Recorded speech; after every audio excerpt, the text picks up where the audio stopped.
तो स्टूडेंट्स, पिछले लेक्चर के अंदर आपको हम एवरेज एटॉमिक मास के बारे में बता चुके थे। इसे एवरेज रिलेटिव मास कहा जाता है। क्यों कहा जाता है? एवरेज तो इसलिए कहते हैं क्योंकि ये आइसोटॉप्स के लिए हम एवरेज निकालते हैं। और रिलेटिव मास क्यों कहते हैं? क्योंकि विद रिस्पेक्ट टू कार्बन 12 इसको माना जाता है, इसीलिए इसको एवरेज रिलेटिव एटॉमिक मास कहते हैं। आइए उसी के अंदर कुछ और चीज़ें आगे सीखते हैं, कुछ और थोड़ा सा फर्दर जाते हैं। चीज़ें छोटी छोटी ज़रूर हैं लेकिन काम की बहुत हैं। आपसे इनके बारे में क्वेश्चन अक्सर पूछे जाते हैं। यूनिट्स ऑफ एटॉमिक मास, अब ध्यान रखेंगे 3 यूनिट। पहली unit AMU, full form atomic mass unit. दूसरी यूनिट U, जिसकी फुल फॉर्म यूनिफाइड स्केल। और तीसरी यूनिट एवोग्राम। ये 3 यूनिट्स के बारे में याद रखेंगे। एटॉमिक मास को जनरली ये 2 फेमस यूनिट हैं, आइदर हम AMU और U के अंदर रिप्रेजेंट करते हैं, लेकिन कॉम्पिटिटिव में तीसरी यूनिट भी आपसे पूछी जा सकती है और वो है एवोग्राम। इन तीनों की वैल्यू आइडेंटिकल होती है, 1 AMU is equal to 1 U is equal to 1 avogram. ये इनकी यूनिट बराबर होती हैं, तीनों आइडेंटिकल होती हैं। तो यहाँ से तो हमने ये बात सीख ली कि भाई ये क्या है, AMU क्या है, U क्या है, एवोग्राम। अब आपसे कई बार AMU को फाइंड आउट करने को कहा जाता है या AMU के हिसाब से ही चीज़ों को बताया जाता है। आइए सीखते हैं AMU में फर्दर आखिर 1 AMU का मीनिंग क्या होता है। 1 AMU डेफिनेशन स्कूल लेवल पे आती है। डिफाइन 1 AMU, तो हम कहते हैं 1/12 of the mass of 1 carbon atom, यानी एक कार्बन एटम का जो भी वजन है, एक कार्बन एटम, कार्बन का एटॉमिक मास नहीं कहा हमने, एक कार्बन एटम, वो एक कार्बन एटम जो ना तो आपको दिखाई पड़ता है और ना ही फ्यूचर में उम्मीद है कि आपको दिखाई पड़े, उस एक कार्बन एटम के वेट का 1/12 इसे 1 AMU कहा जाता है। So 1 AMU is equal to 1/12 of the mass of 1 carbon atom. इस तरह से आप इसको बता सकते हैं। ये जवाब होगा 1 AMU। ना, ये तो स्टैंडर्डाइज्ड डेफिनेशन हो गई, लेकिन कॉम्पिटिटिव में जब एप्लीकेशन पार्ट आता है, कुछ एक्सपेरिमेंटल पार्ट आता है, जहां आपकी नॉलेज जज की जाती है, तो वहां पर आप इसको किस तरह से बताएंगे, कैसे इसको एक्सप्लेन करेंगे, आइए ज़रा उसके बारे में बात करते हैं। अब हम कहते हैं 1 AMU इन एनी टर्म किस तरह से डिवाइड किया जाएगा। 1 AMU इन एनी टर्म, तो 1 AMU इन एनी टर्म हम ये कहते हैं 1 upon atomic mass of this substance into mass of 1 atom of that substance. अगर 1 AMU को किसी के भी विद रिस्पेक्ट डिफाइन करना है, ये तो कार्बन के विद रिस्पेक्ट तो आपकी बुक की डेफिनेशन होगी, चलो मान लिया, लेकिन नीट और जेईई एग्जामिनेशन के लिए जब आपको अलग अलग चीज़ें आनी चाहिए तो क्या करेंगे। अब आपसे कहा भाई 1 AMU को आपको डिफाइन करना है in terms of oxygen, oxygen के विद रिस्पेक्ट डिफाइन करना है। तो इसका मतलब क्या हुआ, 1 अपन atomic mass of oxygen, oxygen का एटॉमिक मास कितना है 16, and mass of 1 atom of substance, और सब्सटेंस क्या है हमारे पास, oxygen. So mass of 1 atom of oxygen, तो डेफिनेशन क्या बनी, 1/16 of the mass of 1 oxygen atom, इसे 1 AMU कहा जाएगा। 1/16 of the mass of 1 oxygen atom, इसे 1 AMU कहा जाएगा। आपसे कहा गया भाई 1 AMU in terms of sodium आपको बताना है। सोडियम का एटॉमिक मास 23, सो 1/23 एटॉमिक मास आ गया into mass of 1 sodium atom. So we can say it is the 1/23 of the mass of 1 sodium atom। इसे हम 1 AMU के नाम से डिफाइन करेंगे। तो अब आप 1 AMU को किसी भी टर्म में डिफाइन कर सकते हो, कोई भी एलिमेंट दे दिया जाए, हर एक के टर्म में डिफाइन किया जा सकता है। और लास्ट में कहता हूँ 1 AMU in terms of hydrogen, 1 AMU in terms of hydrogen. तो हाइड्रोजन का एटॉमिक मास कितना होता है 1 into mass of 1 atom of hydrogen. तो आप यहाँ से समझ सकते हो 1 AMU is the mass of 1 hydrogen atom. 1 hydrogen atom, एक हाइड्रोजन एटम का जो वजन होता है उसे 1 AMU कहा जाता है। तो 1 AMU टेक्निकली मैंने आपको बता दिया भाई, कई तरह से डिफाइन कर सकते हैं, कई तरह से, लेकिन स्कूल लेवल पे जब आप डेफिनेशन लिखेंगे तो स्टैंडर्डाइज डेफिनेशन है कार्बन के विद रिस्पेक्ट कि 1/12 of the mass of 1 carbon atom, यही लिखेंगे। लेकिन जब आप कॉम्पिटिटिव में बैठेंगे, नीट और जेईई एग्ज़ाम में, ये जो बच्चे बीएससी के बाद नेट की तैयारी भी करते हैं उनको भी एमसीक्यूज आते हैं, तो वो इस बात को ध्यान रखें कि 1 AMU के कंसेप्ट को एक ब्रॉड कंसेप्ट की तरह समझना है, ब्रॉड कंसेप्ट की तरह ही माना जाएगा। अब मैं आपको कहता हूँ एक और चीज़ कि भाई अगर 1 AMU की वैल्यू निकालनी हो तो 1/Avogadro number, 1/Avogadro number is the value of 1 AMU इन ग्राम, जैसे 1/6.02 into 10⁻⁻23।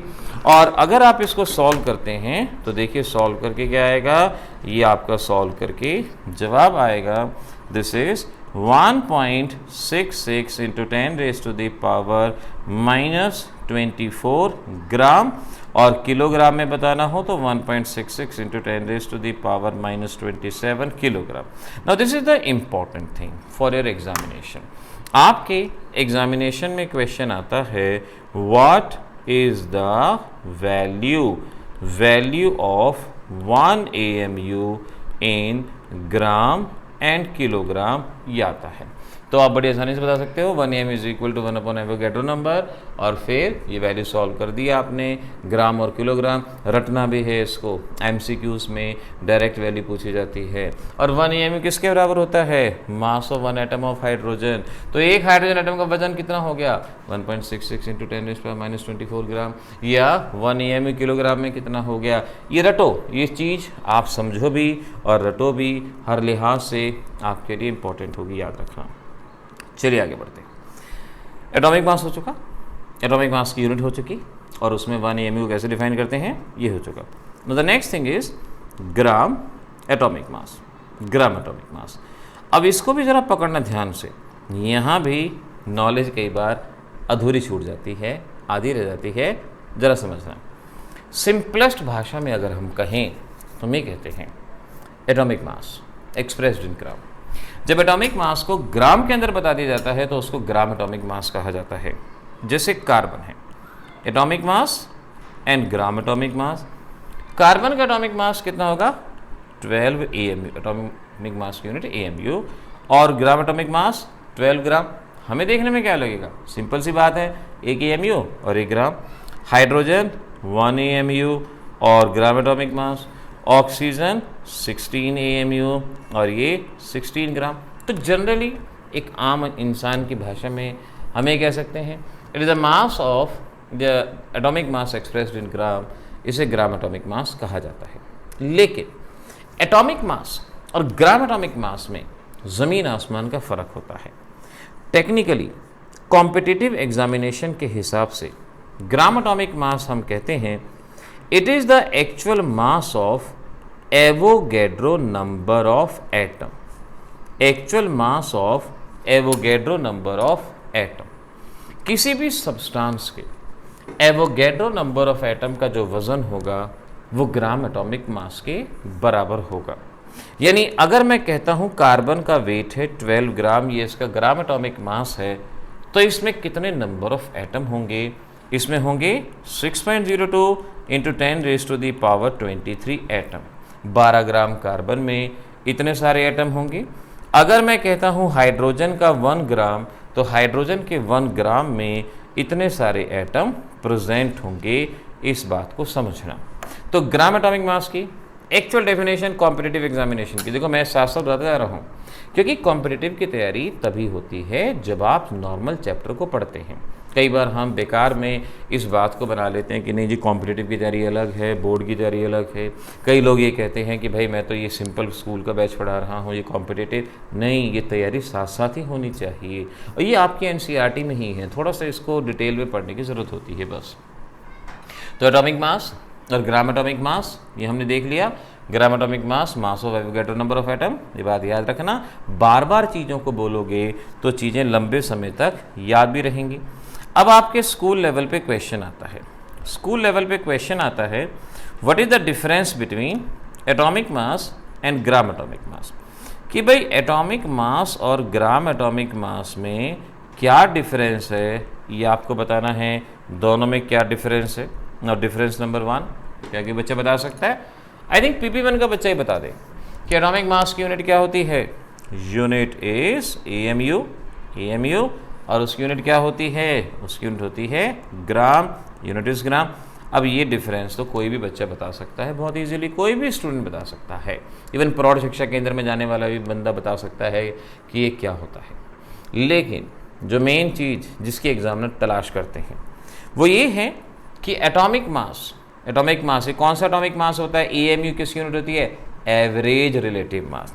So it is the average relative mass of one atom. ये किसी के भी एक एटम का एवरेज रिलेटिव मास होता है, किसी के भी एक एटम का एवरेज रिलेटिव मास होता है, और it is the mass of Avogadro number of atom. ये एवोगैड्रो नंबर ऑफ एटम का वजन होता है। ज़मीन आसमान का अंतर है, ये तो एक एटम का मास है, लेकिन वो एवोगैड्रो नंबर ऑफ एटम का मास होता है। कितने सारे बोल के देखो, लाख, करोड़, अरब, खरब वगैरह, उनसे भी बहुत आगे है। 6.02 × 10⁻23।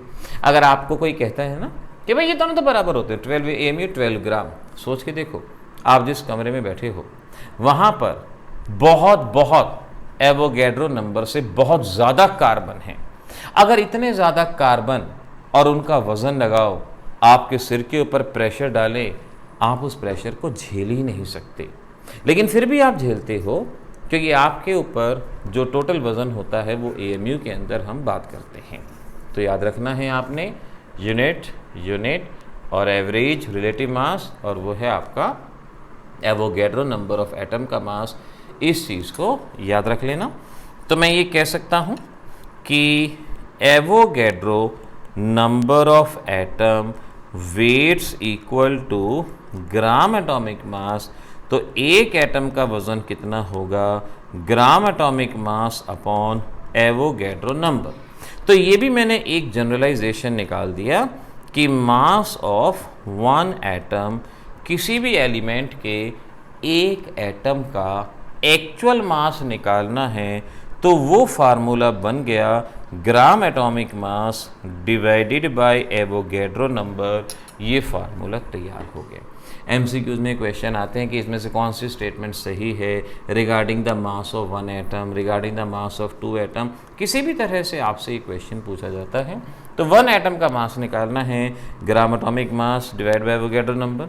आपसे कहा कि भाई find out mass of one atom of hydrogen. Hydrogen के एक एटम का मास निकालो, कितना होगा?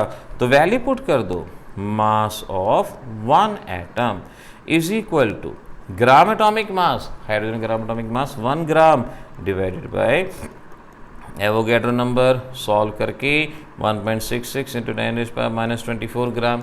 अभी आपको 1 AMU की वैल्यू में भी हमने इसी तरह से सॉल्व करना सिखाया था, कुछ ऐसा ही मेथड बताया। तो ये हमारा कंसेप्ट है। क्या क्या हो चुका?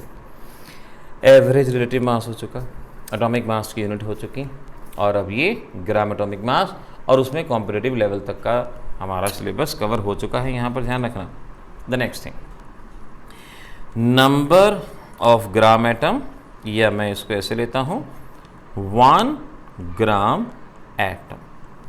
1 ग्राम ऑफ एटम नहीं कहा मैंने, 1 ग्राम ऑफ एटम नहीं कहा, यानी एटम का वेट 1 ग्राम नहीं कहा मैंने कहा 1 ग्राम एटम। ये टेक्निकल टर्म है, 1 ग्राम एटम। चाहे तो G ऐसे लिख दो या पूरा लिख सकते हो, 1 gram atom, not 1 gram of atom, remember.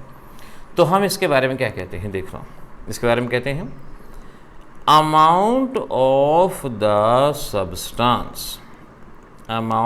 substance which weights equal to gram atomic mass। amount of the substance which weights equal to gram atomic mass, यानी किसी भी सब्सटेंस का वो अमाउंट जो ग्राम एटॉमिक मास के बराबर है उसे 1 ग्राम एटम कहते हैं। एक्चुअल में आपके सिलेबस का ये फर्स्ट चैप्टर ही काफ़ी बड़ा है, काफ़ी मिलती जुलती सी डेफिनेशन है, बाद में ऐसी नहीं आती, लेकिन इस फर्स्ट चैप्टर में ही है, तो उसको मैं आपको याद करना सिखाता हूँ। 1 gram atom is equal to gram atomic mass, याद रखो 1 gram atom is equal to gram atomic mass. मैं आपसे कहता हूँ 1 ग्राम एटम ऑफ कार्बन कितना वजन होगा, 1 ग्राम एटम ऑफ कार्बन का उसके ग्राम एटॉमिक मास के बराबर, यानी कितना हो गया 12 ग्राम। मैं आपसे कहता हूँ भाई 1 ग्राम एटम ऑफ ऑक्सीजन का वजन कितना होगा, उसके ग्राम एटॉमिक मास के बराबर, यानी कितना हो गया 16 ग्राम, ये इसके बराबर हो गया। तो किसी भी एलिमेंट के लिए 1 gram atom is equal to gram atomic mass, इस बात को आपने याद रखना है, ये आपको पता रहना चाहिए यहाँ पर कि 1 ग्राम एटम, इस तरह से आप बता पाएंगे। अच्छा, अब किस तरह से नंबर ऑफ ग्राम एटम को फाइंड आउट किया जाता है, तो number of gram atom is equal to weight in gram divided by gram atomic mass. अगर आपको वेट गिवन है divide by gram atomic mass, इसे नंबर ऑफ ग्राम एटम कहा जाता है। जैसे आपसे क्वेश्चन पूछा गया, find out number of gram atom in 2.4 gram of magnesium. Magnesium के 2.4 ग्राम में ग्राम एटम निकालने हैं, तो किस तरह से बताएंगे? देखो सीधी सी बात है कि number of gram atom is equal to weight in gram, weight कितना है 2.4 divide by gram atomic mass, magnesium का ग्राम एटॉमिक मास कितना होता है 24, सॉल्व करके 0.1 ग्राम एटम, ये आपको कहना होगा। बहुत आसानी से जवाब दोगे, weight in gram upon gram atomic mass. अब एक बात ध्यान रख लो, सीधी सी बात है 1 gram atom is equal to 1 mole, 1 gram atom is equal to 1। अगर आप मोल निकालना जान गए हो, अगर आपने पिछले वीडियोस में मोल निकालना सीख लिया है, तो बिल्कुल वैसे ही ग्राम एटम निकालते हैं। हमें ग्राम एटम के क्वेश्चंस आगे करने की ज़रूरत नहीं है। आपको जो भी सब्सटेंस दिया जाए उसके नंबर ऑफ मोल निकाल दीजिए, वो नंबर ऑफ मोल उसके ग्राम एटम के बराबर होंगे, उस आसानी से सॉल्व हो जाएगा। आपसे कहा गया 3.01 इंटू 10⁻23 नाइट्रोजन एटम है, नंबर ऑफ ग्राम एटम निकालने हैं। आप नंबर ऑफ मोल निकाल लीजिए, आपने मोल कंसेप्ट बड़े डिटेल में पढ़ा है। अगर आप नंबर ऑफ मोल निकाल लेते हैं, वही वैल्यू 1 ग्राम एटम कहलाई जाती है। उसी तरह से उसको आप बता सकते हो। ज़रा ये क्वेश्चन मेरे बताने से पहले आप सॉल्व कर दो, मैं क्वेश्चन देता हूँ आपको। क्वेश्चन है find out number of gram atom in 3.2 kilogram of sulphur. 3.2 kilogram of sulphur. Sulphur का एटॉमिक मास होता है 32। अब इतना आपके पास सल्फर है, आपको इसमें नंबर ऑफ ग्राम एटम निकालने हैं। निकाल दो, मेरे बताने से पहले निकाल दो फटाफट, आपको टाइम थोड़ी लगेगा ज़्यादा, फटाफट। Weight of sulphur 3.2 kilogram, gram atomic mass of sulphur 32 gram, ये ले लिया। Now what to do? Very simple, number of gram atom, हमने पहले ही कहा है इस पूरे चैप्टर में जो भी वेट लेना है ग्राम में लेना है, किसी और यूनिट में नहीं लेना।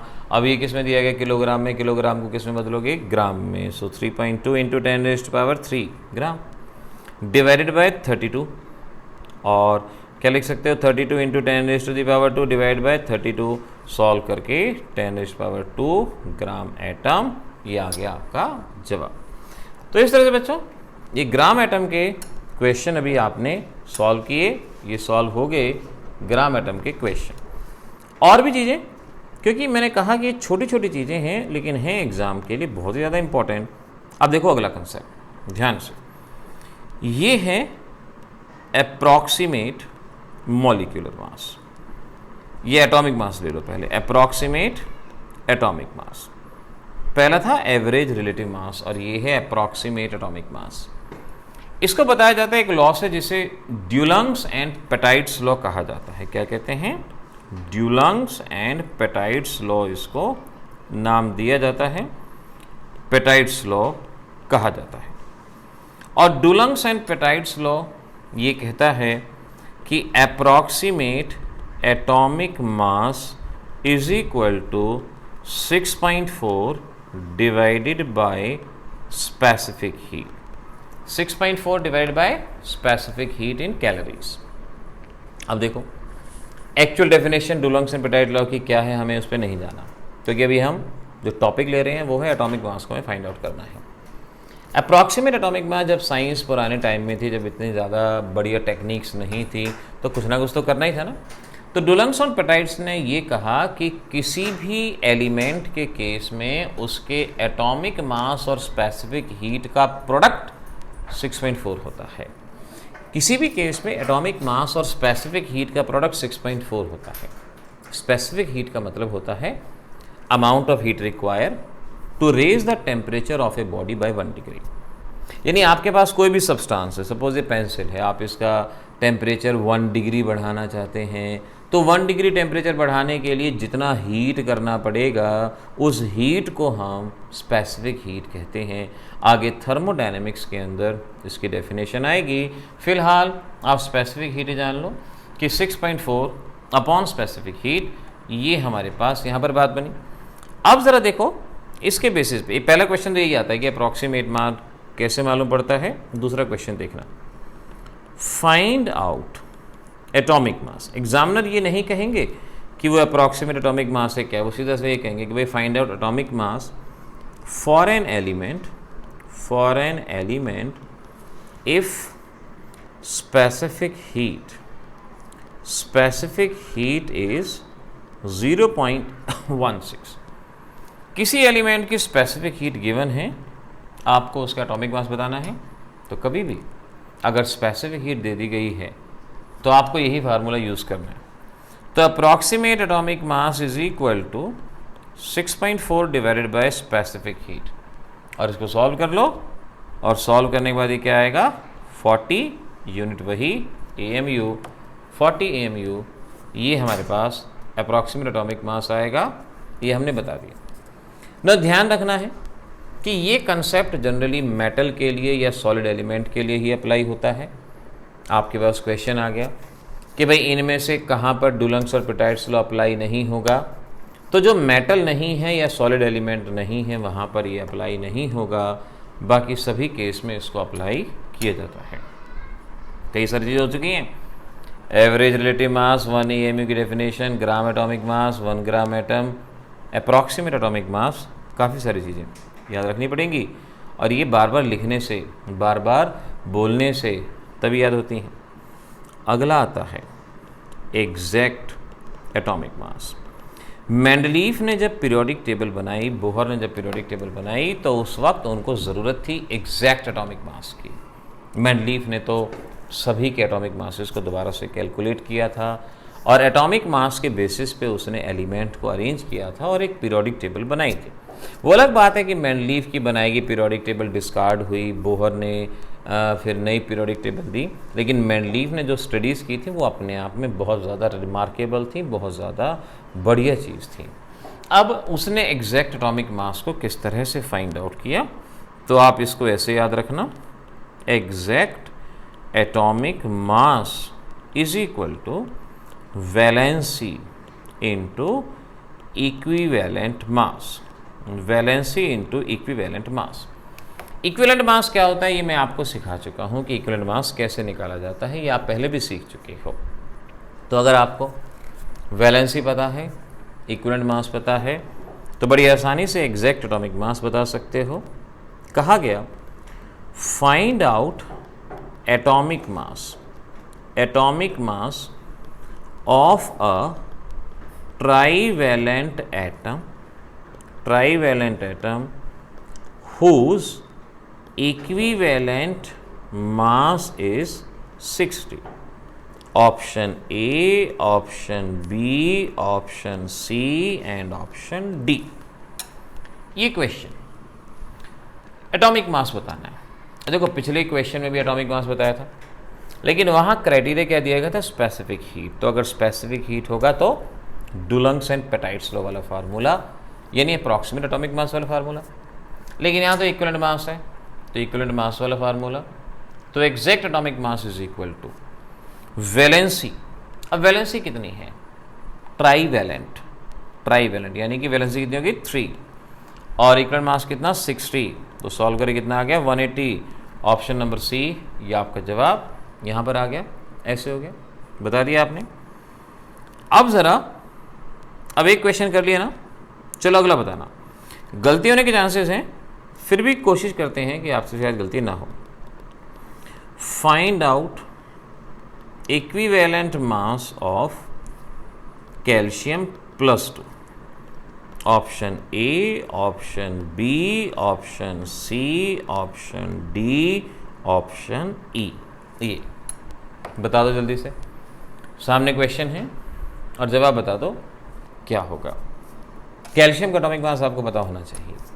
नाउ मैं बताऊं, इक्विवेलेंट मास बताना है।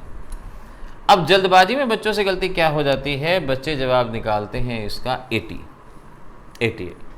लेकिन गौर करो, हमें बताना है इक्विवेलेंट मास, यानी वो बताना है इक्विवेलेंट मास, बताना है इक्विवेलेंट मास। एटॉमिक मास कितना 40, वैलेंसी 2 इंटू इक्विवेलेंट मास, और इक्विवेलेंट मास जब हम सॉल्व करेंगे तो कितना आएगा 40/2, यानी कितना आएगा 20। जवाब कौन सा, ऑप्शन नंबर सी, ये हमारे यहाँ पर जवाब निकलेगा। तो इस तरीके से हम एग्जैक्ट एटॉमिक मास और उसके पूरे कंसेप्ट को सॉल्व करके आगे बढ़ेंगे। तो चीज़ें याद रख लो, पहले बताया था एवरेज एटॉमिक मास, फिर एवरेज रिलेटिव एटॉमिक मास, फिर AMU ग्राम atomic mass, 1 gram atom, approximate atomic मास, एग्जैक्ट एटॉमिक मास। तो कई तरह के एटॉमिक मास होते हैं, सारे के सारे करने हैं आपको सिलेबस में। हमें बच्चे वो नहीं चाहिए जो सिर्फ पास होने के लिए, हमें चाहिए 100 आउट ऑफ 100, वो उस तरह की तैयारी होनी चाहिए। देखिए जो मिलता है वो तो भाग्य की बात है, लेकिन कम से कम जो मैं मटेरियल सप्लाई कर रहा हूँ, जो आपको दे रहा हूँ, आप उसको अच्छे से याद तो करो, उसके हिसाब से आगे बढ़ो तो सही। आप आगे बढ़ोगे, चीज़ें अपने आप सीखोगे भी। अगली चीज़ है मॉलिक्यूलर मास। मॉलिक्यूलर मास, और बहुत सिंपल सी बात है, मॉलिक्यूलर मास को कॉम्प्लिकेटेड करना नहीं है, simply some of the atomic masses. किसी भी केस में जितने भी एटम हैं उनके एटॉमिक मासेस के सम को हम मॉलिक्यूलर मास कहेंगे। जैसे CO2 का मॉलिक्यूलर मास कितना होगा, 1 कार्बन है, 2 ऑक्सीजन है, इनके एटॉमिक मासेस का सम 12 + 16 + 16 कितना हो गया 44 यूनिट। क्योंकि एटॉमिक मासेस का सम है तो एटॉमिक मास वाली यूनिट ही आएंगी 44 AMU या 44 U या 44 एवोग्राम। मैंने पहले भी कहा कि एवोग्राम यूनिट जनरली आपको देखने को नहीं मिलेगी, AMU और U ही मिलेगी, एवोग्राम कॉम्पिटिटिव में ही आएगी, स्कूल लेवल पे नहीं आएगी। तो ये आपने याद रख लिया। C6H12O6 ग्लूकोज, यहाँ बताना है 6 कार्बन है तो 6 into carbon, 12 into hydrogen, 6 into oxygen, carbon का एटॉमिक मास 12, हाइड्रोजन का एटॉमिक मास 1, ऑक्सीजन का एटॉमिक मास 16, सॉल्व करके 180 AMU, ये हमारे पास जवाब बनेगा। आप सॉल्व करना, आपके लिए मैं यहाँ पर दे रहा हूँ हाइड्रेटेड ऑक्सैलिक एसिड, सॉल्व करके देखना, मैं आंसर बता देता हूँ 126 AMU, लेकिन आप एक बार सॉल्व करके देखना कि किस तरह से आता है, कैसे ये बनता है, सॉल्व करके देखना।